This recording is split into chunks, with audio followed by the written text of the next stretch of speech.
جی کتونکو پولینګ سټیشن نمبر 2 ویلیج کونسل صدبر کلی د معمول مطابق چې څنګه تاسو ته ما ویل ټول عوام د خپلو امیدوارانو دپاره رای ورکولو له راغلي دي کله راننوته یم دننه پولینګ سټیشن ته پولینګ بوت ته به هم ورځو اوسئ څنګه تر اوسه پورې الیکشن په مرحله څنګه روانه ده په پوره من طریقه روان دی که نه څه ګډوډ شته ماشاءالله ډېر ښایسته روان دی سار لږ مسله وه خو بیا چې څنګه دا پولینګ چالو شو نو ډېر په ښکلې طریقه باندې د خلکو په تعاون سره او ډېر ښکلی سیسټم روان دی کوم خلک چې اوسئ دې نه پس ووټ له راځي هغو ته څه پیغام ورکول غواړئ بس زموږ دا پیغام دی چې پوره مون اوسئ او دا یوه ورځ ده او په ښه طریقه باندې دا کمپرایز چې دي دا سر ته ورسوي بس دغه عمره پیغام دی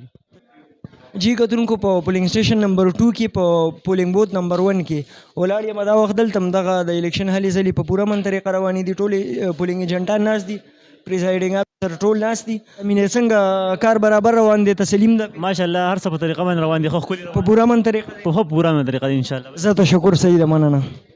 جی کتونکو د پولینګ سټیشن نمبر 2 په بوت نمبر 2 کې ولاړ یم دی خوا تاسو وینئ چې پولینګ ایجنټان ناست دي اخوا دی خوا هغلته هم د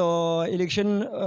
دویمه مرحله د بلدیاتي الیکشن په پوره من طریقه روانه ده پریزایډینګ افیسرز او څونه ملګري چې دي ټول فعال دي کار روان د کیمرامین عدنان سایل سره جاني ساره خونخیل یون ټي وي پښتونخوا